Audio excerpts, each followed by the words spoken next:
happiness? Are you always looking for approval, wanting someone to say yes and not being able to handle rejection? If this is you, then this episode is certainly for you. This episode is on people pleasing and understanding the hidden costs of people pleasing. And yes, you've landed on an episode of Me and My Health Up. I'm your host, Anthony Harcher. I'm a clinical nutritionist and lifestyle medicine specialist. I love this podcast because it's all about enhancing and enlightening your well-being. I love doing it from a mind and body perspective. And in this episode, we're focusing on the mind because, as you know, the mind is connected with the body. What goes on in the mind influences what goes on in the body. So if you want overall wellness, you need to be looking after both your mind, your mental health, and your physical health. And this episode is focused on people pleasing and understanding what it's costing you from people pleasing. And certainly there'll be people out there listening that are not quite sure whether they're a people pleaser. So I'm going to discuss how you can unravel whether or not you're a people pleaser and once you're aware of it, then you can actually do something about it. So certainly, as you know, Health Up is a very practical and pragmatic podcast. It's about giving you tips and hints on how to succeed in all areas of wellness and well-being. So let's talk about people pleasing, and are you a people pleaser? And in essence, a people pleaser is someone that says yes to everything and struggles to say no. They'd like to say no because often when they say yes, they're thinking, oh, I don't really want to do that. And now I'm looking for a reason to get out of it, right? So if that's you, then yes, that's people pleasing. When you're looking for approval, seeking approval from others, asking them whether they agree or whether they approve or whether they're on board or what they think, all those sort of things, seeking approval is certainly, in essence, people pleasing because you're looking for their approval to carry out or execute a certain behavior or to do something. And so, yeah, if you're a yes person or, always seeking approval or just wanting to fit in. So you're doing things to fit in, which is very much that saying yes to everything and not really considering whether it's something you want to do, but because other people are doing it or you think you should do it. So if you're thinking should, ought to, must, all those sort of things, then it's coming from somewhere else. It's not coming from within. It's not truly aligned to what you want to do.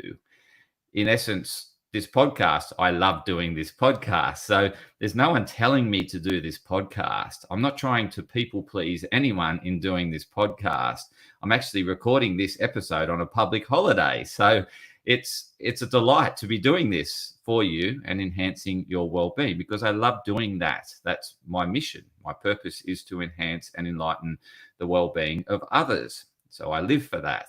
And so if you're catching yourself and considering things that I should turn up to this function or it's something I should do or I ought to do it or I've got to do it, those sort of thinking in your brain is you looking to fit in and please someone, like by saying yes, that you think that they want you there. But in essence, they could be just trying to be polite and make you feel that you're welcome, but they might underlying think that I don't really want you to come. I want you to say no. And at the same time, you're thinking, yes, I want to say no, but I don't want to let you down. And therefore, it's a lose-lose situation. So this episode is helping you identify when you're in a people-pleasing mindset and how to, creating that awareness and then how to break free of that cycle of people-pleasing. So it's probably important to understand where it comes from. And it starts from childhood. It really does. It starts from wanting approval and seeking mum and dad's approval and acceptance because you want to belong, you want to feel connected, and it's a real survival instinct. So it ultimately comes from surviving because as humans, we need one another in order to survive. We're not solo creatures. We are collaboratory social beings where we work together to achieve common outcomes or, I guess, and that common outcome is survival. So That's what it's wired in terms of that primitive wiring from early on, is seeking mum and dad's approval and acceptance so that you fit in.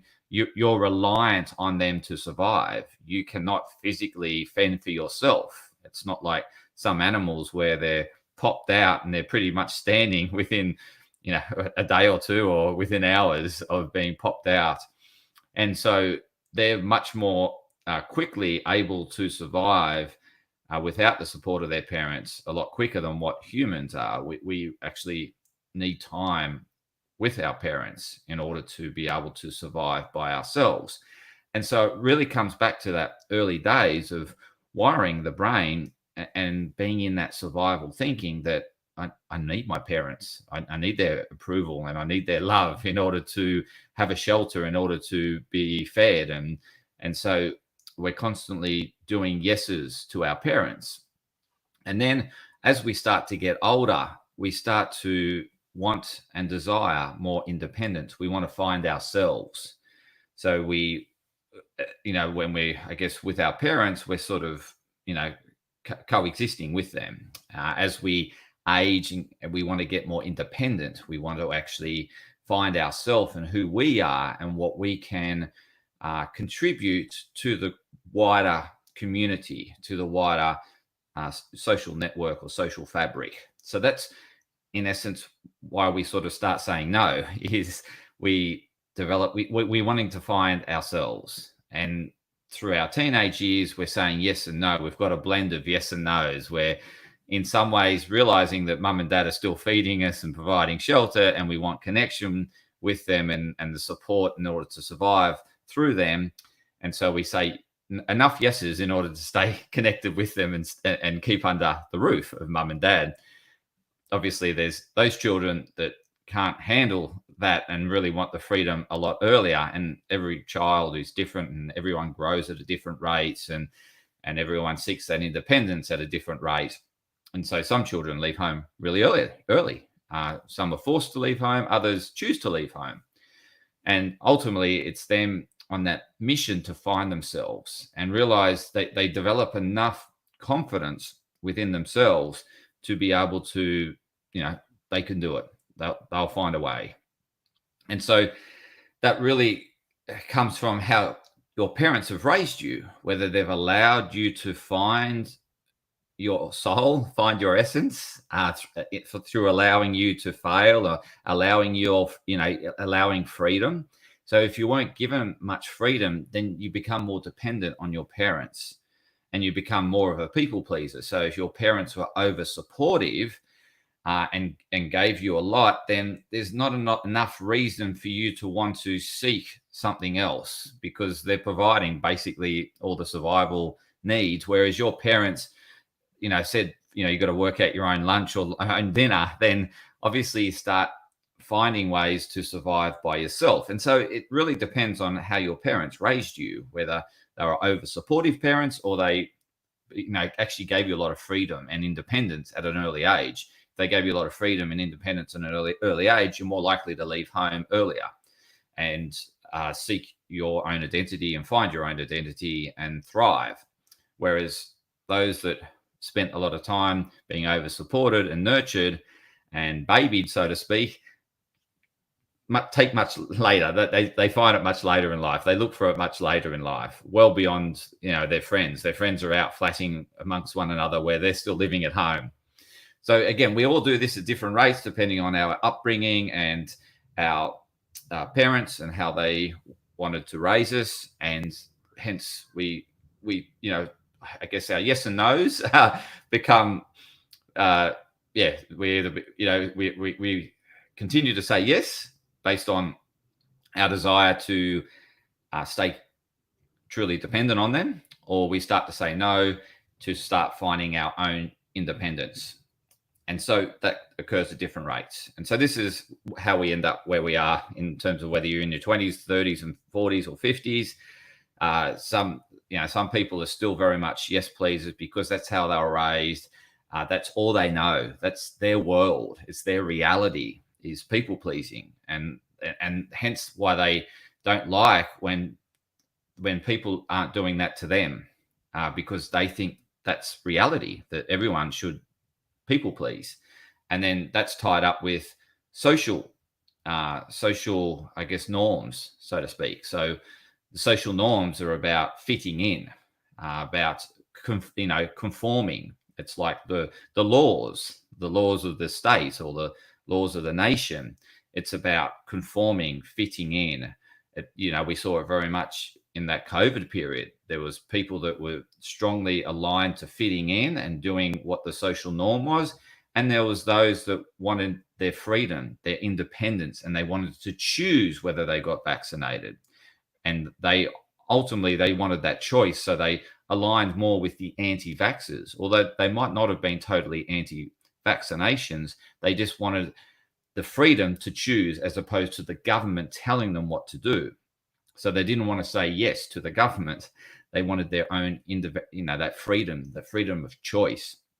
So that sort of brings me to, I guess, people that are migrated to Australia that are very much dependent on staying in Australia. So they'll conform to the government's rules in order to stay. And that can create some sort of dependence on the government, because you never wanted to return back to the war-torn country, so to speak, because that was so terrifying or traumatizing that you then develop this strong allegiance and alliance to the government and their way of thinking, and you toe the line because you don't want to get kicked out of the country. And that can become very much hardwired in your psyche. And then that hardwiring in the psyche can be then passed down to future generations. So again, there's so many ways in which this can come into the way in which we go about living life. But ultimately, people pleasing is a form of attachment, a form of dependence on someone else or something. Whereas obviously, when we're not people pleasing and we're finding our own identity, we essentially looking to discover who we are and define ourselves. And in that process of defining ourselves, we start putting boundaries in place. We start saying no, whereas the people pleasers won't. They'll constantly allow people to interfere with what is basically take over them in essence, or tell them what to do. And they'll just conform and toe the line. Whereas you've got those that really want the freedom and that choice and the independence, and they don't want, and they're the ones that saying no, and they struggle to fit in. So I've very much been on my own personal journey in relation to this. So obviously I went through my childhood and very much reliant on my parents, but my parents gave me a fair amount of freedom and choice. And so I became quite dependent from an early age because I was given so much freedom. Whereas I know other people that I married into a family where they didn't quite have the same independence and freedom. And so they've developed a stronger attachment and dependence on the family. Whereas because I was given so much freedom and independence, I don't have as much as an attachment and dependence on the family.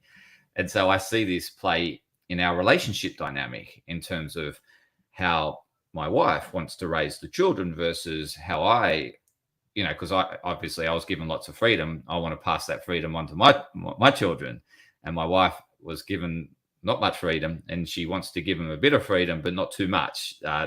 And it's playing that tango as to how much freedom and independence you give your children and how much support that you give your children. And ultimately, children and everyone will thrive when the support meets the challenge.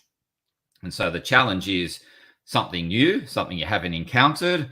And obviously the support or the things that you know and known, that comfort zone. Obviously, when we step out of our comfort zone, we're going into an area of unknowns, an area of challenge. And stepping into that comfort zone is where we grow and develop more independence and freedom and choice. And in that unknown, as we explore that unknown space, as we go into that, we actually find ourselves. We find out who we are.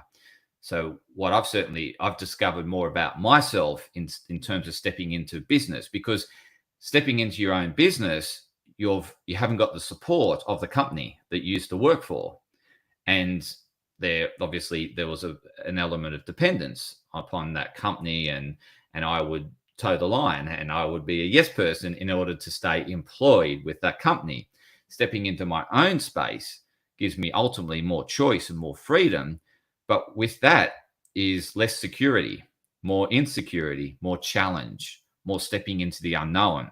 And so this is why some people stay stuck in the corporate world, is because they develop some dependence, and that dependence gets stronger over time, and they're less willing to take the risk of stepping into their own space and into a space of unknown, because in essence that's where we're super challenged and we can get quite comfortable being in a company environment. So companies, in order for us to stay employed, we need to toe the line, we need to say yes, we need to follow their rules.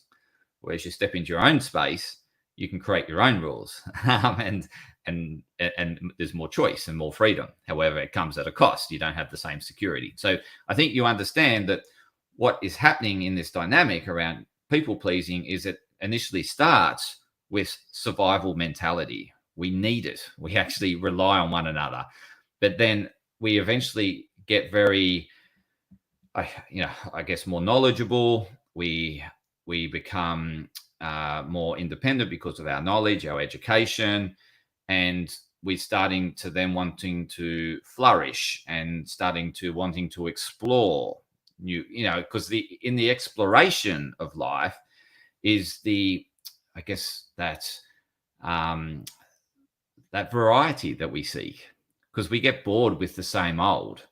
And if you're turning up to the same job, the same people, that can become a bit too comforting and not enough spice. And so then we either seek spice in the corporate, and we'll start to challenge the corporate norms because we're not, we're less attached to staying attached or dependent on that corporate. And we're thinking, well, I'm good enough to find another job. And so therefore you start challenging the company's lines and rules and things like that. And because you're becoming more confident in yourself, in your own ability to find something else.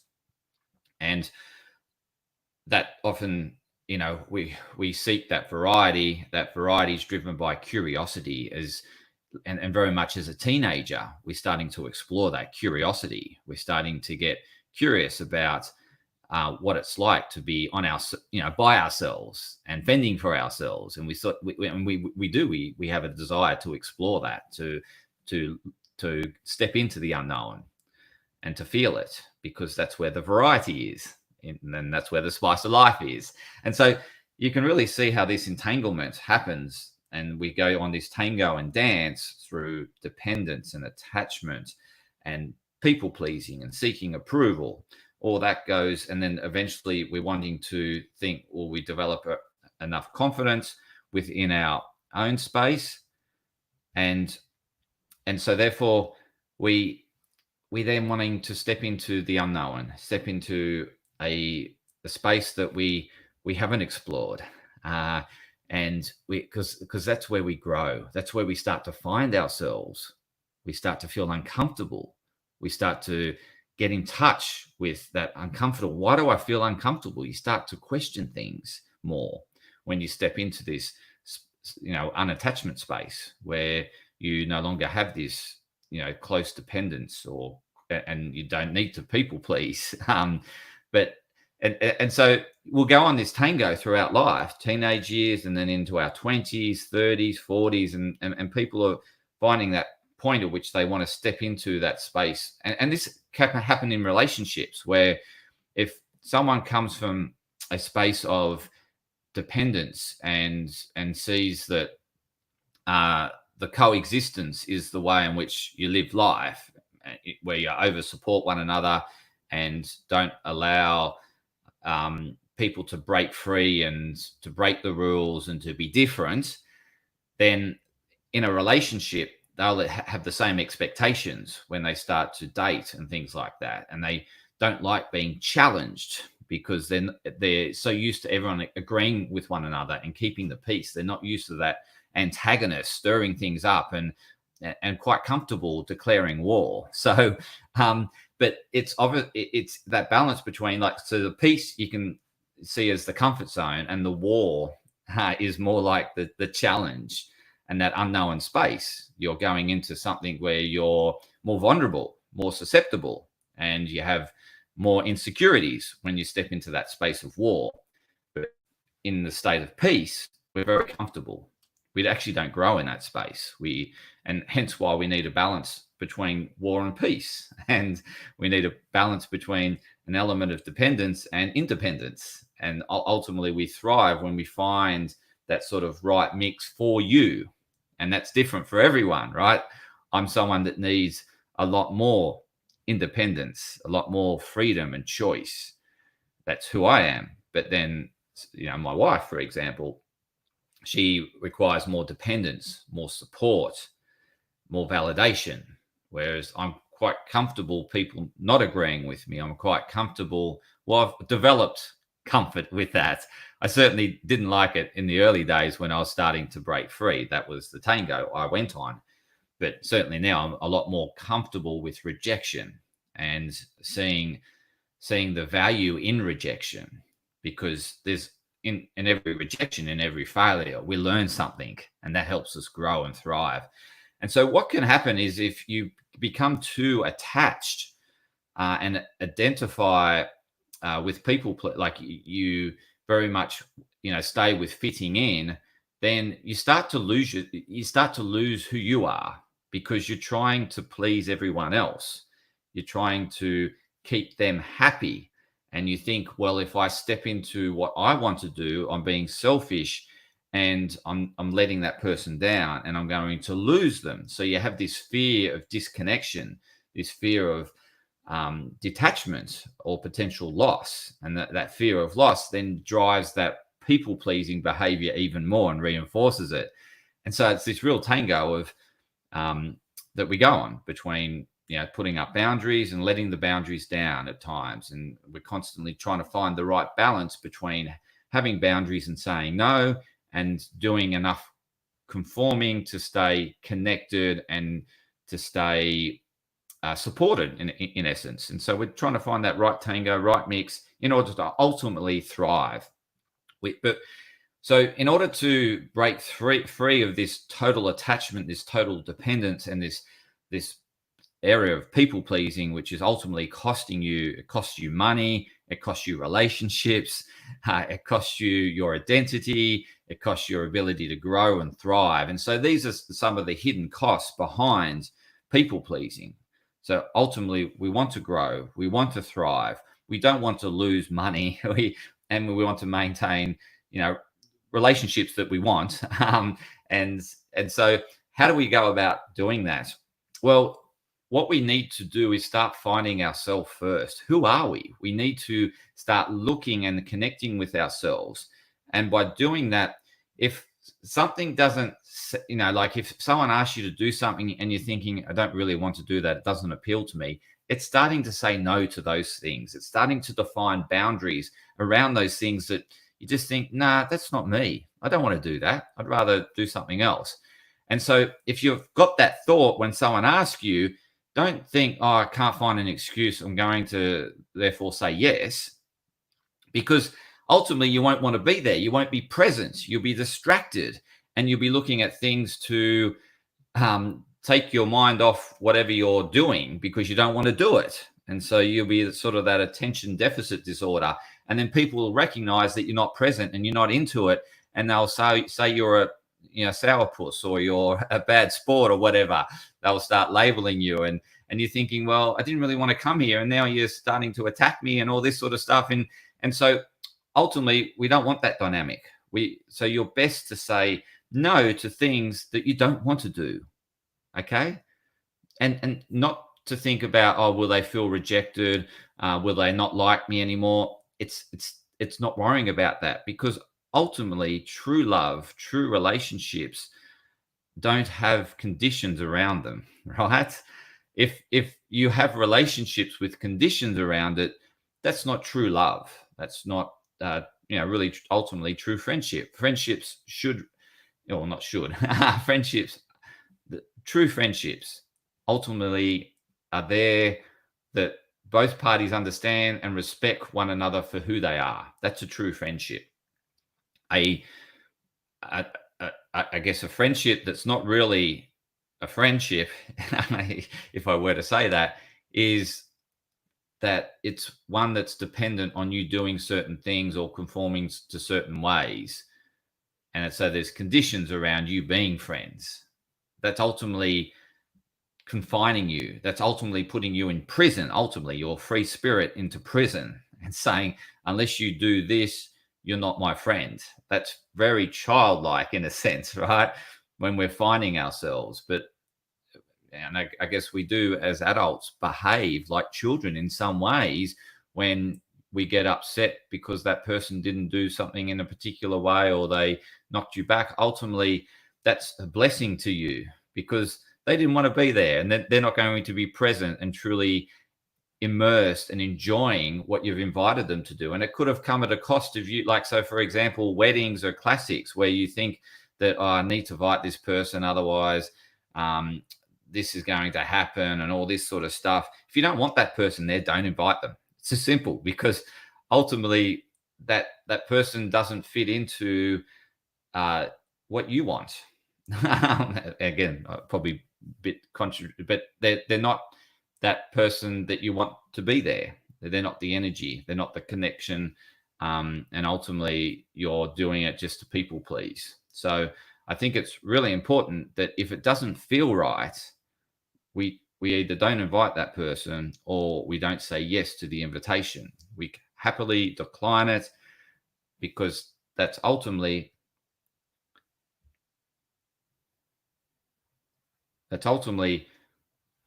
what happens when we people please is we often get people in dynamics that don't want to be there.